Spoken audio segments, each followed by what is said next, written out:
weekend, all. Ira Epstein with your SPDR ETF stock market wrap-up. And this wrap-up is for Friday, the 9th of June, 2023. It's your weekend edition. So we're going to look at the weekly charts rather than the daily.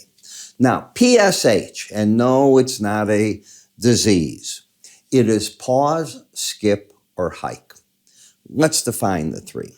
We know what pause is by the Fed, and that is where the market says, oh, the Fed's not going to hike rates anymore. And inevitably, you think from there, the Fed's going to pivot lower.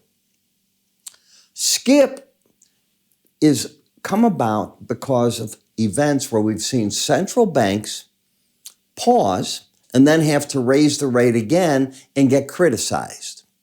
So they're not explaining enough that they just got out of the game too soon.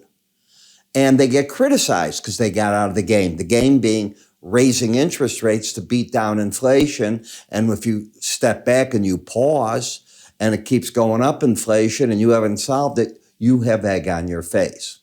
So in an attempt to not have that egg on their face, some of our clever Fed members have come up with the term skip.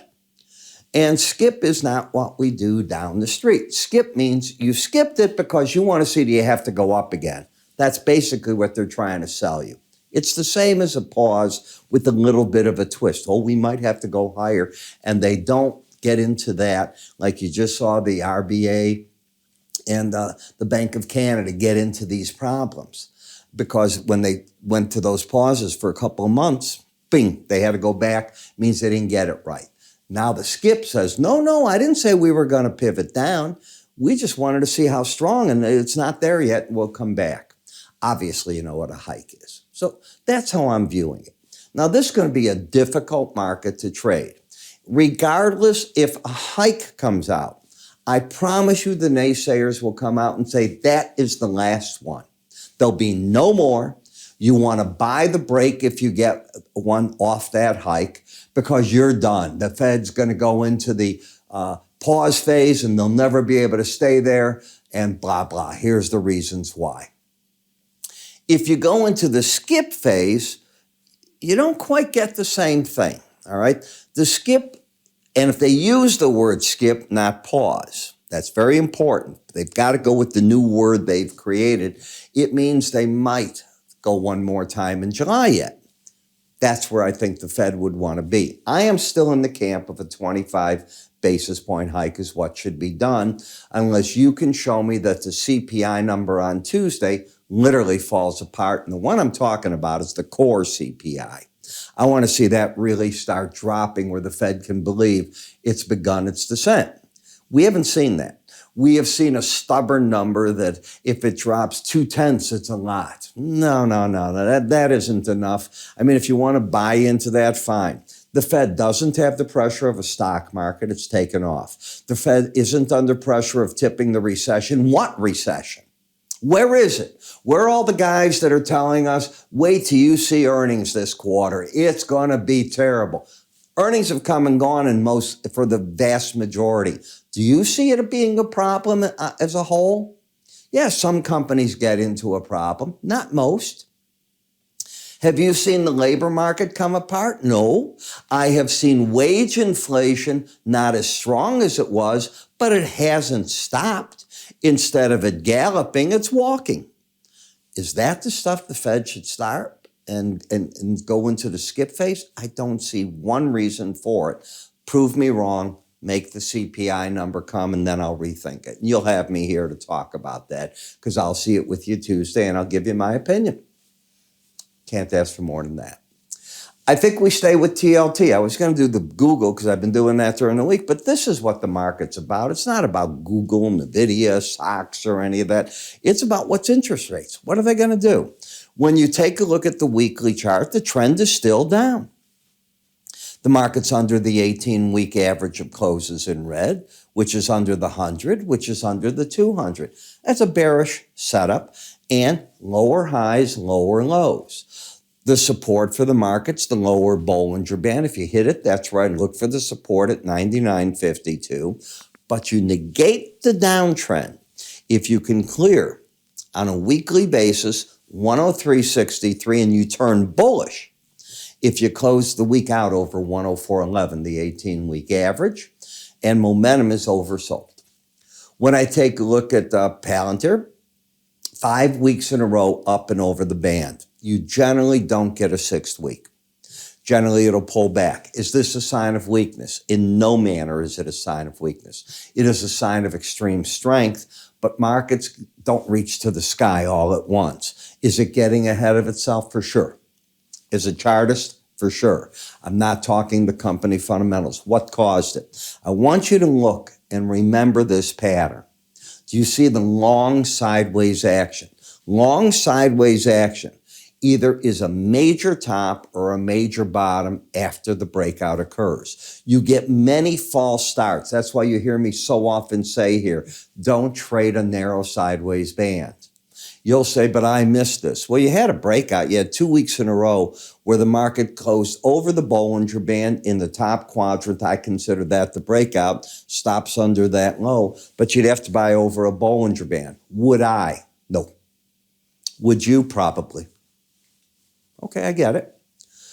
KRE. Well, you've done better. First, you lost the embedded reading. Ta-da.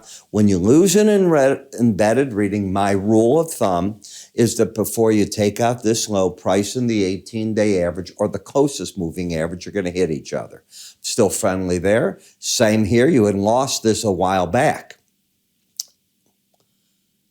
Let me just show you. Here's the market, still embedded. You lose the reading. This is a week ago. Now I think the market's going to make a run at the 18-week average of closes. You're making your run. And that's where I look for the market to run into the resistance. XLI, by the way, that's all part of the Bollinger Band course that is on our website under the word education at iraepstein.com. You've got the lower low, higher high. You are now into that churning area, spinning in here, going nowhere. You've got the sideways action. It's not as super narrow as I'd like it. I'd like it narrower like that, but you're there. And by the way, from this pattern, if you take a look, you developed a move. It doesn't always have to be up. Look for the sideways patterns. Avoid them. Be ready to trade them as the market breaks out of them. Energy sector. So if I'm the Saudis, here's what I'm saying. I just announced a 1 million barrel a day cut. And the market finished the week out how? Well, on XLE, I got a gain of 1.79%. I think they're happy with that. You've got a lower low, higher high, not a trend pattern, but you're here. I think yesterday was an interesting day.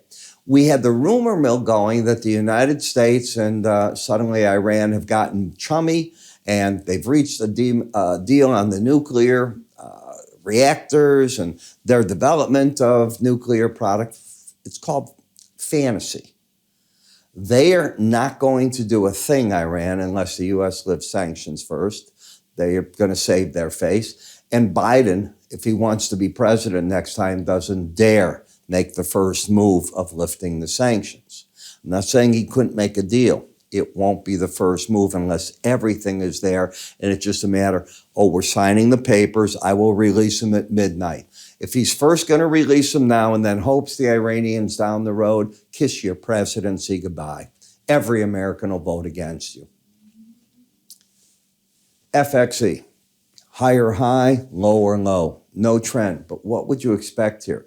The currencies are in the direct path of whatever we're going to do and whatever the European Central Bank does on Thursday. The 15th, not the 22nd that I've been saying this week. One of my subscribers, Martin, helped me with that. He pointed it out. If you go to their website and you read the dates, they have a 22nd date as well. I apparently didn't read it right.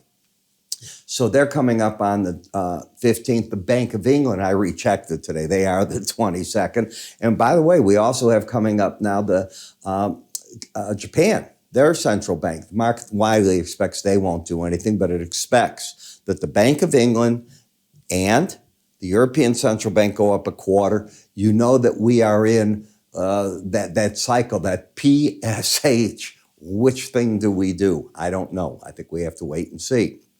In the gold, this market's waiting. Now on a weekly chart, if this market gets back over 184.21 and closes over that, I'm back into the bull camp.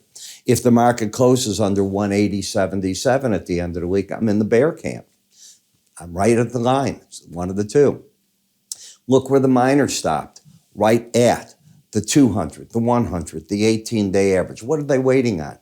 They're waiting to see what we all do. This central bank week is it. This is going to set up a lot of trends for the summer. Get ready for them. Would I want to be a hero going into it? Absolutely not. I wish this was the week would I want to go away? No, but it's just a week that I may not want to trade. That's all. Tesla, you're up at a 100-day average. You haven't been there. I know you're going to say, I'm just buying it. It's going to run. I saw Dan Ives today in Wedbush. Now they're up to $300. That's his target. Okay. Would I ever tell a client ever to buy over a Bollinger Band? Not going to happen. That does not mean he's wrong. It's got to come back and regroup a bit. That's what I'm saying. AMC, disappointing, but you're developing that sideways band. Now, which way? The longer it's sideways, let me tell you my thought, and the deeper into the summer we get, and it doesn't break out of this, the worse the situation. Why? Because we know, and I know well, firsthand, having owned the movie theater, you make your money between now and when the kids go back to school. All the blockbusters are going to come now. It's got to start making better performance than that. Apple, come on. The stock is just the stock everybody wants to own for the long term. I just saw new projections coming out of 250 by some of the banks. Wow. So AI has caught everybody. Is the market ahead of itself? It is. Has AI been around? It has. It didn't just happen. It's been here. What is AI? It's fast chips that can read databases. I know you don't believe that's it. That's it. It's how the software is written to read the database, to give you the projections, to do things because it's such a fast chip. Voice, mimic things. It's thinking as fast as the human brain if they can get it to that point. You still have the most powerful tool. It's up here. I know you don't believe it. It's up here. The computer doesn't know if you should shoot somebody or not. It's terrible. What about that lawyer that brought some cases to court to show the judge, and now he's in trouble because it was AI? They had that prepare it.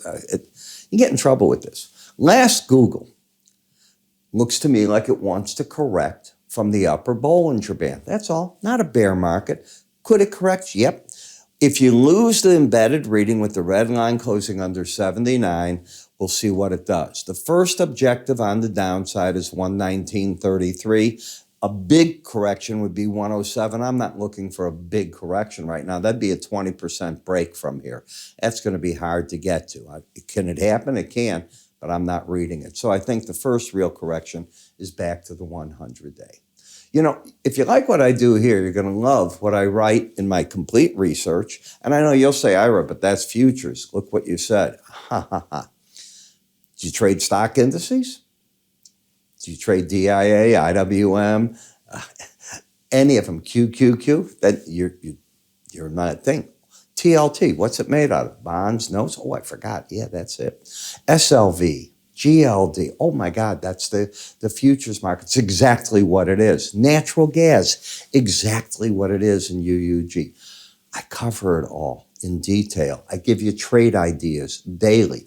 My first reports in the morning, Monday through Thursday, come out at before noon.